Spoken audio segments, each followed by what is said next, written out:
Meus amados e meus queridos irmãos, estamos de volta, mais uma vez, pela graça e a misericórdia de Deus, para trazermos mais um comentário de uma lição bíblica dominical. A nossa revista que estamos usando é a Revista da PEC, estará aqui em cima, para você se achar, se encontrar, e aqui do outro lado estará o tema da nossa lição de hoje.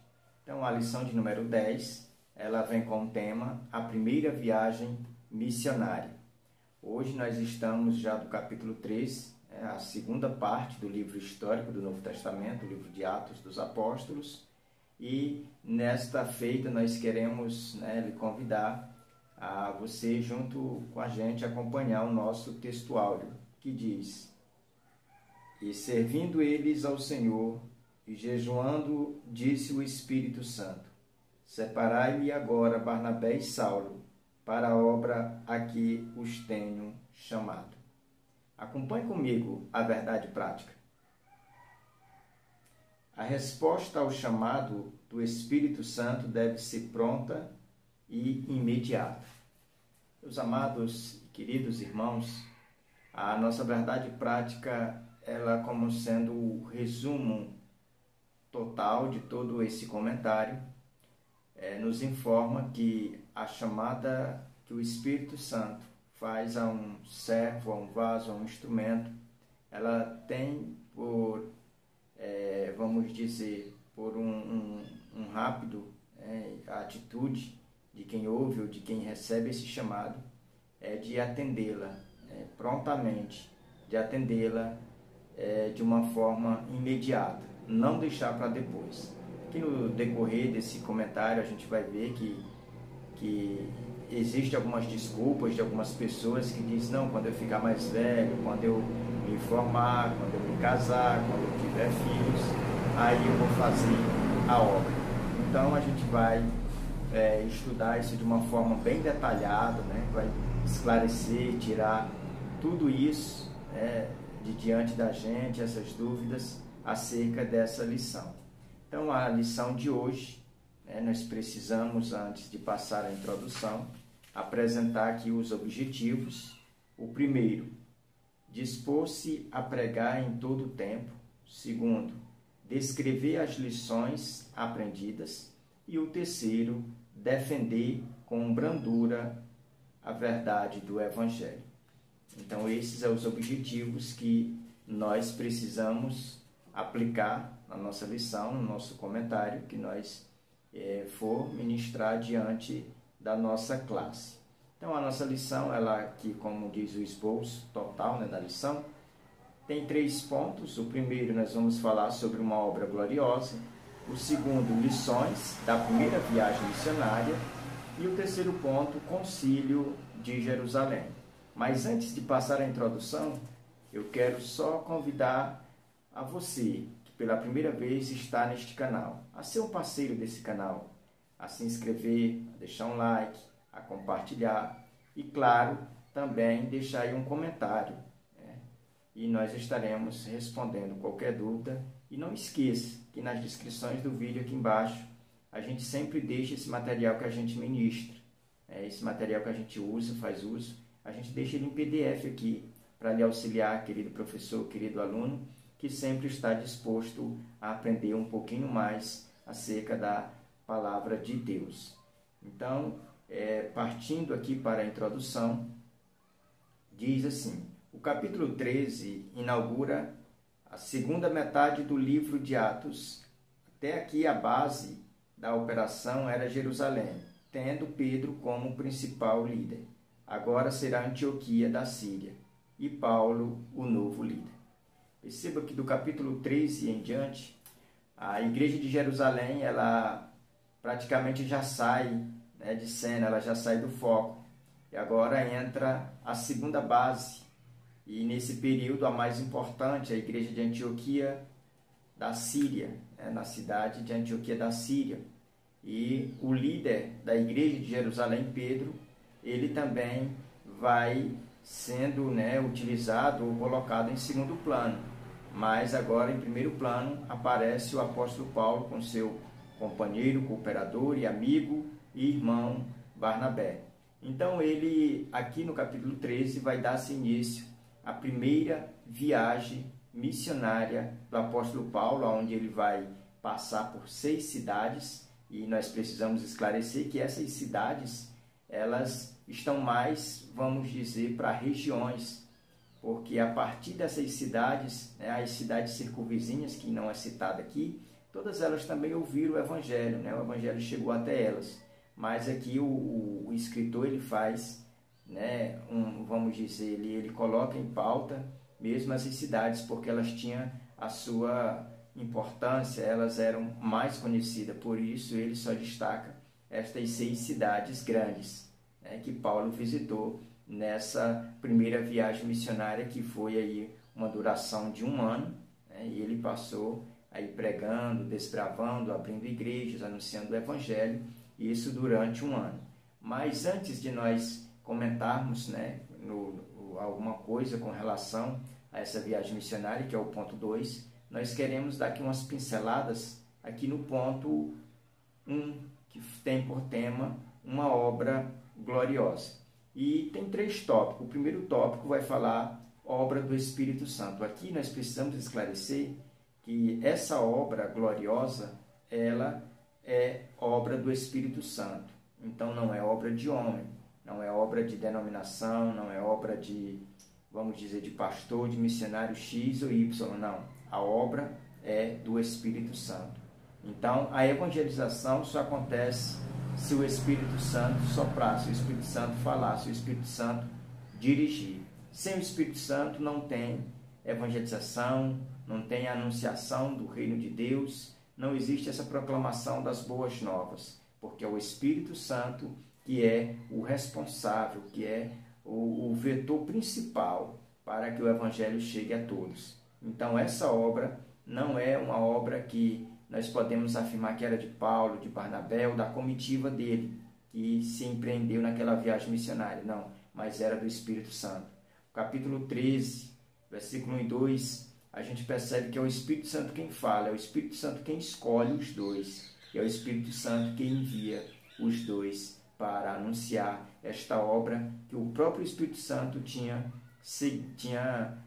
projetado para a vida desses missionários, enviada agora também pela igreja de Antioquia. O segundo tópico desse ponto fala abrangente. E aqui nós precisamos entender, nesse tópico, que essa obra gloriosa, ela era uma obra abrangente, né? Que é uma obra que ela veio a ser anunciada em 6 cidades, né? E cada cidade que chegava, ela se expandia até os seus limites. Então, ela andou-se muito rápido, começou lá em Jerusalém, cerca de 40 cidades, e aí depois, a partir de Antioquia, ela saiu para o mundo.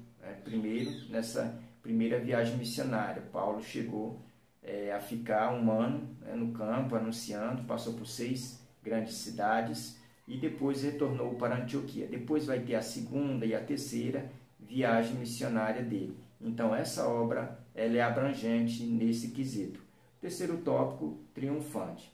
Aqui a gente percebe que a obra de Deus, ela sendo como uma obra gloriosa, ela, além de ser abrangente, ela é triunfante. Aqui é onde a gente entende que as pessoas que perseguem essa obra, que quer parar essa obra, que quer dar cabo dessa obra, já está reservado diante de Deus o julgamento, a consequência da atitude de uma pessoa que age assim. Então, a obra de Deus, quando ela estava ou está no seu avanço, sempre vai ter opositores. Assim como Herodes, a gente aprendeu na lição passada, se levantou, vai ter outros ditadores, vai ter outros monarcas que sempre vão se levantar e que se levantaram, mas o resultado, a consequência desses levantes já está patente aos olhos de Deus, está sob ou está debaixo da autoridade de Deus. Então Herodes, como perseguiu o povo de Deus, a consequência veio, ele morreu, e tudo isso porque ele começou a querer barrar essa obra que era uma obra triunfante. Ponto 2. Lições da primeira viagem. Nesse ponto, nós vamos aprender, com o primeiro tópico, a urgência da tarefa. Meus irmãos, essa essa urgência que Paulo coloca em pauta e a sua comitiva, Barnabé, essa obra ela teve a sua urgência porque foi o próprio Espírito Santo quem falou. Foi o próprio Espírito Santo quem mostrou para eles, né, fazer essa obra, e essa obra não era para depois, não era para amanhã, não era para o ano que vem, mas era para ontem.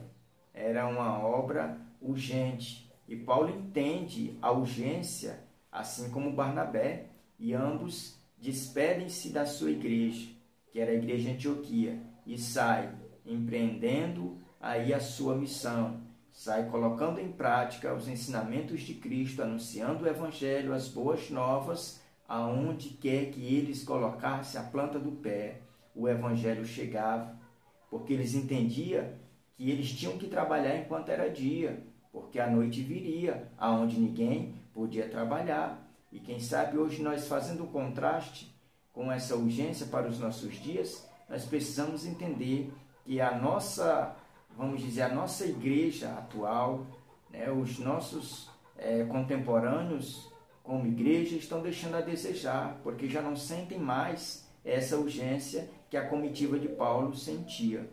O segundo tópico da nossa lição, desse ponto 2, fala: o Evangelho desfaz as trevas. O Evangelho, irmãos, ele é uma obra, mas não é uma obra natural, é uma obra espiritual. E nós sabemos que o mundo, ele também vive sob uma ótica do mundo espiritual das trevas. Então, aonde essa mensagem do Evangelho chega, as boas novas chegam, as trevas são dissipadas. Porque o Evangelho ele traz isso, ele é luz, ele chega, se instala em um determinado lugar e as trevas têm que colocar-se em retirada, porque ali chegou o Evangelho, ali chegou a libertação no nome de Jesus, ali chegou a mensagem do céu para a humanidade. Então, o tópico de número 3, desse segundo ponto, diz: a liderança na missão. Perceba que a liderança, até a saída ali na primeira viagem, era Barnabé. Depois, Barnabé entende, pela ação do Espírito Santo, porque era o Espírito Santo que dirigia tanto Barnabé como Paulo, toda aquela comitiva. Barnabé ele entendeu que era o momento de Paulo assumir aquela comitiva, de Paulo ser aí o líder principal. Então, nós precisamos entender que há um tempo para todo propósito debaixo do sol, há um tempo para todo propósito na vida do homem. E Barnabé aqui mais uma vez nos dando uma lição de humildade, nos dando uma lição de sabedoria. Ele entendeu que era momento dele ficar em segundo plano e de Paulo assumir a liderança. Quem sabe nos dias atuais tem pessoas assim, que ainda aceita ser humilde, que ainda aceita reconhecer e ouvir a voz de Deus. Mas, por outro lado, tem aqueles ainda que bate o pé contra a parede, diz que não sai, diz que o seu tempo não terminou e diz que não aceita ficar em segundo plano, quer sempre se aparecer, quer sempre ficar em primeiro lugar. É aí onde gera confusão, é aí onde entra os escândalos na obra de Deus. Então, nós como professores, nós precisamos, em primeiro lugar, ser fiel ao que nós estamos ensinando. E, em segundo lugar, nós temos que dar um bom exemplo, nós temos que viver um exemplo vivo do que o Evangelho pode fazer na vida de uma pessoa, transformar, trazer humildade. E assim, querido professor, se você entende que você tem que ficar como vice da sua classe no próximo ano, seu superintendente, se você acredita que a sua chamada é para você ficar como vice, aceite, não faça confusão, não faça vista grossa para o seu chamado. Vamos entender e ser humildes assim como Barnabé e entender que a obra é de Deus. Quem está no comando é Deus. As coisas ainda estão patentes debaixo da sua autoridade divina e nós precisamos reconhecer isso. O ponto de número 3 da nossa lição fala Concílio de Jerusalém. Aqui, irmãos, nesse ponto, nós vamos ver que o princípio que regeu esse primeiro concílio da igreja primitiva em Jerusalém foi o princípio de que a salvação era para todos. É o primeiro tópico, a salvação era para todos. Então esse foi o primeiro princípio que se estabeleceu esse concílio de Jerusalém. Aqui foi aonde os pais da igreja entenderam, também o apóstolo Paulo presente nesse concílio, eles entenderam e chegaram a um denominador comum, de que a salvação era para todos. De quem era judeu não precisava mais viver sob o legado, sob a autoridade da lei, a fim de alcançar a salvação. E quem não era, não precisava se tornar um prosélito para ser salvo, porque eles entenderam que a salvação era pela graça. A salvação é pelo sacrifício de Cristo e não pela lei. A lei ela só tinha uma finalidade, apontar a salvação, a graça, chegar até a graça, conduzir a humanidade até os pés, até o Calvário. Depois disso é a graça que assume. Então a igreja primitiva, nesse primeiro concílio, esse foi o primeiro princípio, o ponto de partida deles para poder dizer ali aos judeus que tinham aceitado a fé, os fariseus que tinham se convertido e aqueles que eram de linhagem como das seitas do judaísmo. Então, esse concílio foi para resolver esses problemas internos que podia causar danos à igreja futuramente. Então, esse concílio ele parte a partir desse princípio. O segundo, judaísmo, tópico 2, judaísmo versus evangelho. Irmãos, o judaísmo, ele não tem nada para oferecer ao evangelho, porque o evangelho ele é completo. O evangelho é uma mensagem que veio com a finalidade completa em Cristo. É as boas novas, é o próprio Cristo, é a própria palavra.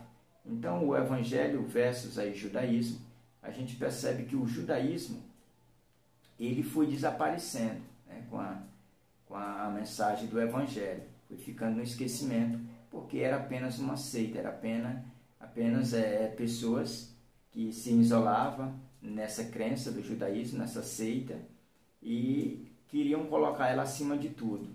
E a gente percebe que o evangelho, ele era e é o poder de Deus e transformação para o que crê. Gera transformação na pessoa que crê. Vamos passar para o tópico 3, que diz dependência do Espírito Santo. E aqui nesse ponto, aonde eu digo para os professores, para os irmãos, que se aí na sua igreja local, aí no seu estado, aí na sua cidade, tiver professores que são fiéis ao que está escrito aqui, e o ministério do qual você faz parte, ele não tiver de acordo com a Bíblia Sagrada, se você for fiel ao que está escrito aqui ao texto, corre um risco de você perder, aí, vamos dizer, a comunhão com os seus líderes. Porque o comentarista aqui nessa lição, ele abre um espaço para informar que essa obra, quem está no controle, é o Espírito Santo. Não é, como diz aqui o tópico, não é a gente viver, os crentes viver na dependência de homens, de organização humana. Mas é muito além disso. É nós vivermos na dependência do cabeça que é Cristo. Então aqui nesse tópico, se você for fiel ao que está escrito aqui, e nós como professores temos que permanecer fiel ao que nós aprendemos, de que ensinar a verdade e somente a verdade. Nós precisamos ser fiéis ao que nós estamos estudando. Nós precisamos falar que a obra de Deus, ela não é, ou ela não depende de nenhum, vamos dizer, de nenhum esforço humano. Primeiro, ela vem de Deus, é o Espírito Santo que está no controle. Eu até separei aqui um parágrafo que eu quero ler, para servir de base para o que eu estou falando, para o que eu vou falar. Ele diz assim: podemos afirmar isso de nossas convenções, reuniões administrativas, que fique a lição de como as coisas de Deus precisam ser tratadas com temor, seriedade e oração. Quando o Espírito de Deus age, não há donos de campos, nem senhores de denominações, nem caciques ou estrelas. Aqui nós entendemos que quando o Espírito Santo está no controle, a denominação não fala mais alto, O ministério não se coloca acima do Espírito Santo, da voz do Espírito. O pastor, ele não se acha um popstar, uma estrela, um intocável. Ou quem sabe o presidente de uma convenção, ele não se sente como um cacique, que manda, que tira, que coloca. A verdade é que hoje, irmãos, as convenções elas estão mais ligadas ao secularismo do que à fé cristã. Hoje já existe mais campos por aí que o pastor presidente já não ora mais para indicar alguém ao ministério, mas já coloca uma segunda ótica, já olha para o campo político, para a visão filosófica, para se essa pessoa ela é intelectual, se essa pessoa ela tem alguma marca no materialismo que se destaque dos demais, se for um empresário já é colocado logo na convenção como um pastor, e aí daí por diante.